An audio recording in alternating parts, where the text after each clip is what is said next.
Ang ikalawang awit ng babae na sinasabi niya kay Haring Solomon noon sa kanyang mangingibig. Sabi rito sa awit ni Solomon chapter 1 verse 8. Ang tinig ng aking mahal ay akin nang naririnig. Mga gulod, tinatahak upang ako'y makaniig. Itong aking mangingibig ay katulad niyong usa. Mabilis kong kumilos, ang katawan ay masigla. Sa tabi ng aming pader, naroroon lagi siya. Sumisilip sa bintana para ako ay makita. Ang mahal ko ay nangusap at ganito ang tinuran. Sa akin ay sumama ka, halika na aking mahal. Lumipas na ang taglamig sa buong lupain at ang tag-ulan ay natatapos na rin. Bulaklak ka sa kaparangan, tingna't namumukadkad na. Ito na nga ang panahon upang tayo ay magsaya. Sa bukid ang mga iboy humuhuni kumakanta. Yaong mga bungang igos ay hinog ng para-para. At ang mga punong ubas sa bulaklak ay hitik na. Tayo na nga aking mahal, sa akin ay sumama ka. Ika'y parang kalapati nagkukubli sa batuhan. Halika at ang ganda mo ay nais kong pagmasdan. At nang akin ding marinig ang tinig mong ginintuan. Asong gubat at hulihin. Maninira ng pananim, baka masok sa ubasan, mga puno ay sirain, sabi ng babae. Sabi pa ng babae sa kanyang mangingibig, talisuyo ko ay akin at ako na may kanya. Sa gitna ng mga liryo kumakain ang kawan niya. Hanggang dilim ay maparam, ganito ang ginagawa. Sa pag-ihip ng amihang umaga ang siyang badya. Magbalik ka aking sinta, magmadali ka aking mahal, tulad ng pagtakbo ng usa sa kaburulan. Chapter 3 sabi rito, gabi-gabi ng isang ng babae sa kanyang minamahal. Gabi-gabi sa higaan ng mahal ko hinahanap, ngunit hindi ko masumpungan kahit nasa pangarap. Ako'y itong bumabangon sa lungsod ay naglalakad. Ang lansangan sa paligid ay aking ginagalugad. Ngunit hindi matagpuan ang sinta kong nililiyag. Sa akin ngang nagpaglalakad, nakita ko'y mga bantay. Nagmamanman, naglilibot sa paligid sa lansangan. Sa kanila ang tanong ko, mahal ko ba ay nasaan? Nang kami ay maghiwalay ng nasabing mga tanod, bigla na lang nang nakita ang mahal kong iniirog. Siya'y aking hinawakan at hindi na binitiwan hanggang siya'y madala ko sa bahay kong sinilangan. Ipangako ninyo sa akin, dalaga sa Jerusalem, sa ngalan ng mga usa at hayop na matutulin, ang aming paglalambingan ay di nyo gagambalain. Sabi pa ng babae sa ikatlong awit, chapter 3, verse 6, ano itong nakikitang nagmumula sa kaparangan, wari pumapailan lang, usok ng mira at kamanyang, na ang samyo ay katulad ng pabangong ubod mahal. Dumarating si Solomon sa palangkin niya nakaupo, ang kasamang mga bantay ay mayroong 60. Pangunahing mga kawal, matatapang matitipuno. Bawat isa ay may tabak at bihasa sa digmaan, nagbabantay kahit gabi nakahanda sa paglaban. Ang magandang palangkin nitong haring si Solomon, pawangyari sa mainam at piniling mga kahoy. Ang lahat ng tukod nito'y nababalutan ng pilak, ang habong naman nito'y may adornong gintong payak.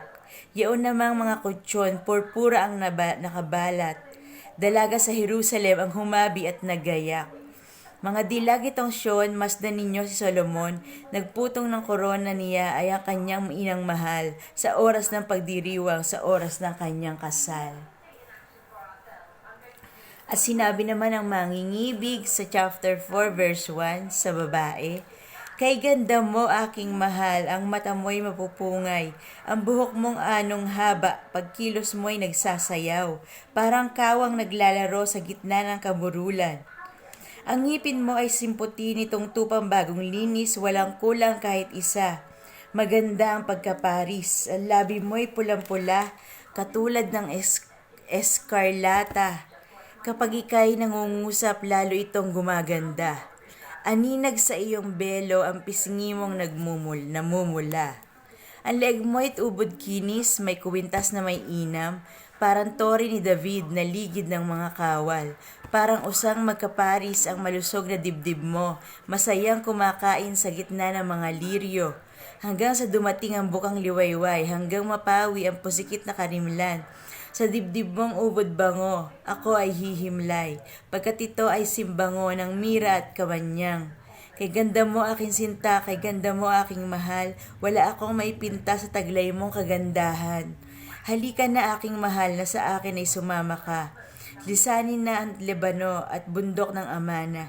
Iwan mo na ang bundok ng Senir at ng Hermon, ang taguan niyong mga leopardo at mga leyon.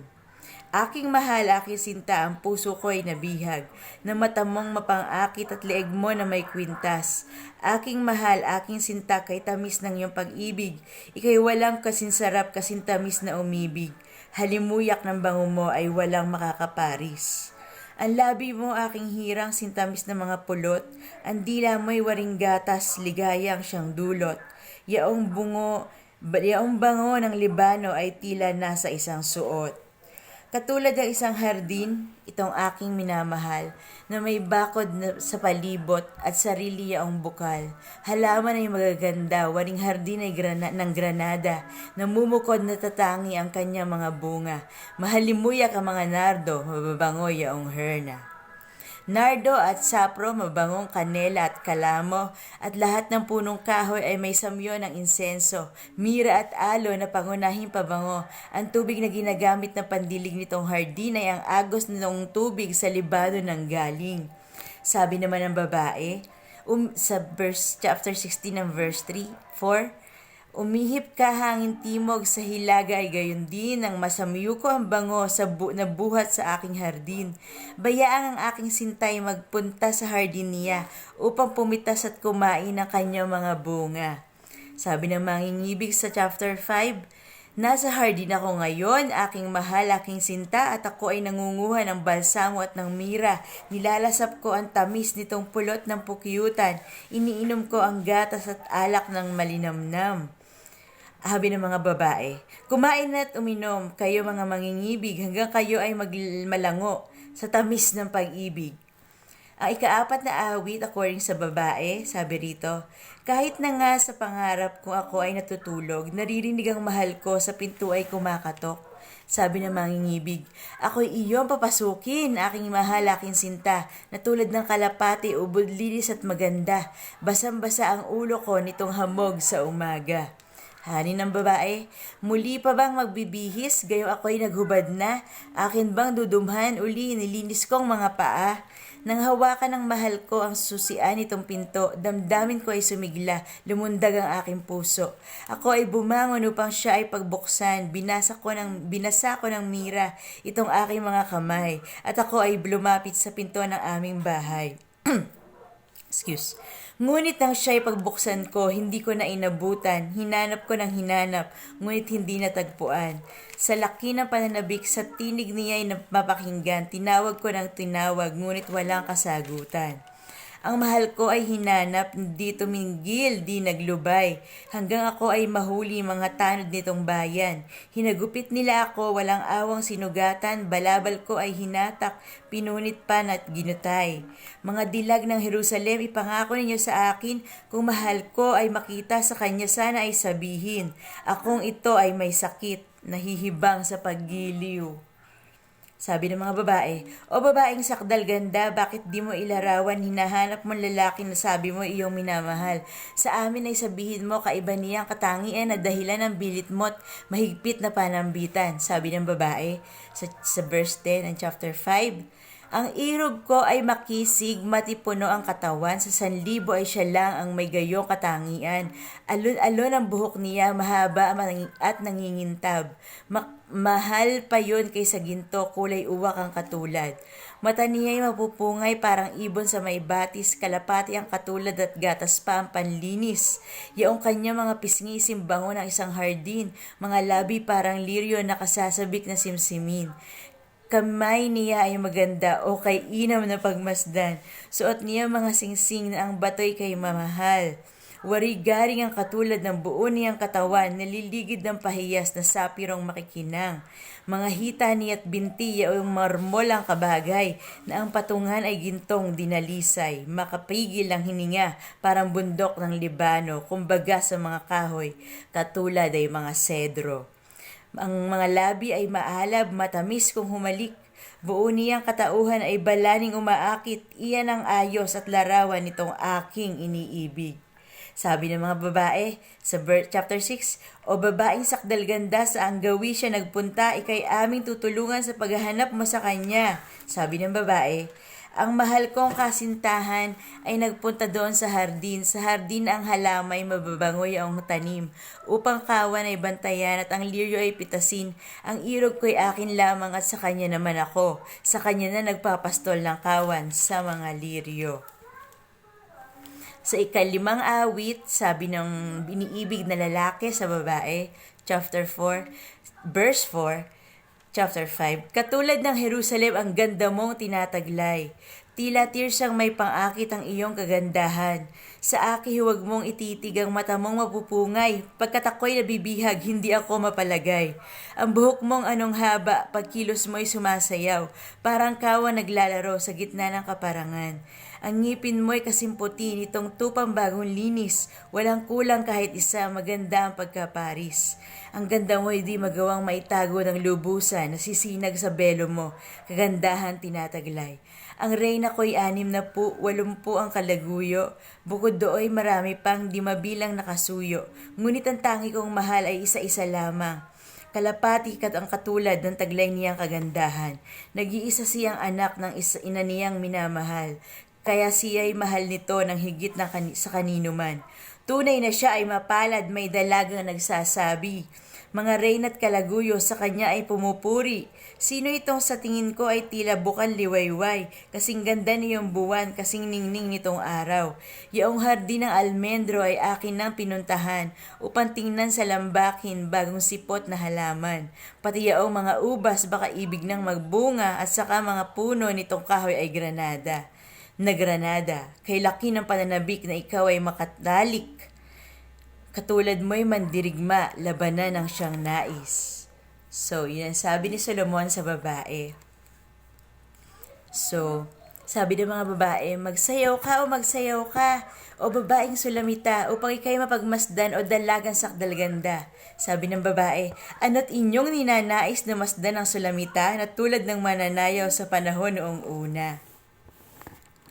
Sa chapter 7, sabi ng mangingibig, "Ang paa mo'y makikinis o babaeng tila reyna, ang hugis ng iyong hita parang likha ng artista.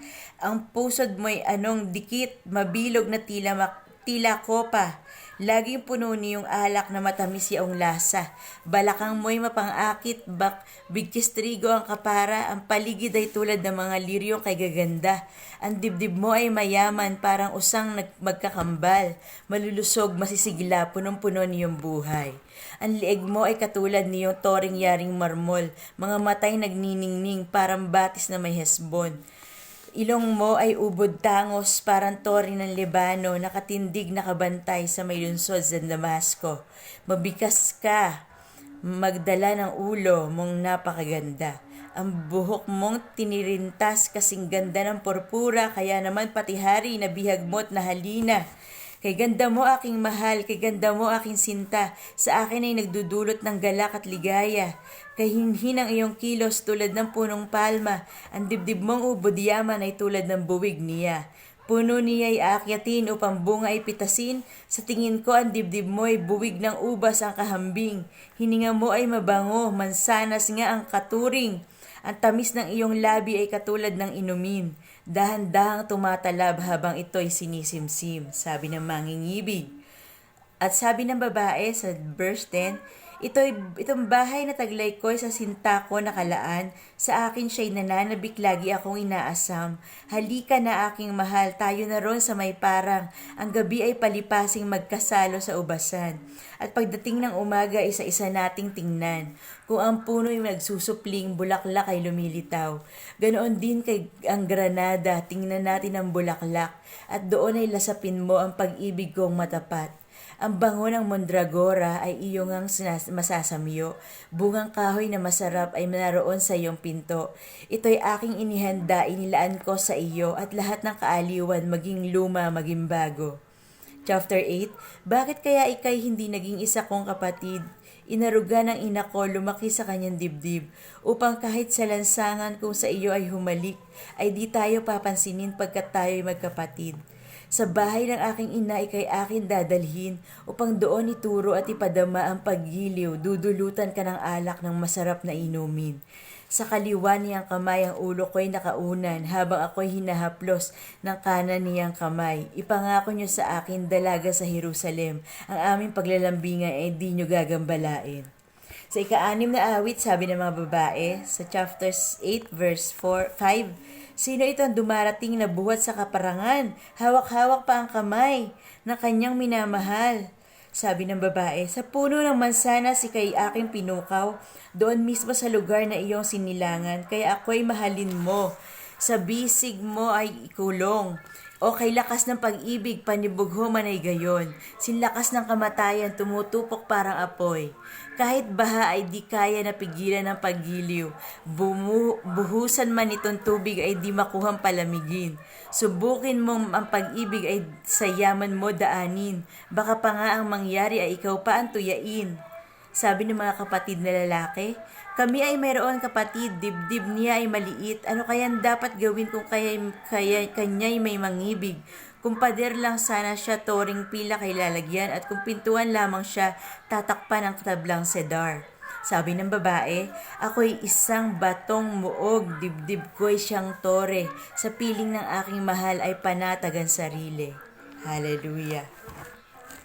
So that's it guys. Yun ang awit ni Solomon ng mangingibig. Isang aklat na kalipunan ng mga tula ng pag-ibig, aklat na tinatawag na awit ni Solomon sapagkat sa Hebreo nakalagay ang kanyang pangalan. Madalas bigyang kahulugan ng mga Hudyo ang mga awit na ito bilang larawan ng kaugnayan ng Diyos at ng kanyang bayan.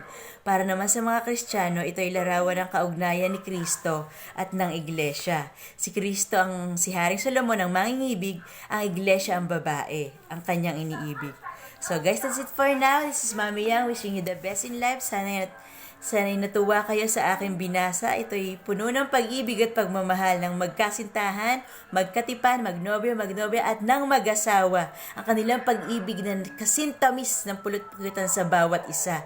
Hallelujah. Salamat po Panginoon Diyos sa asawa naming minamahal.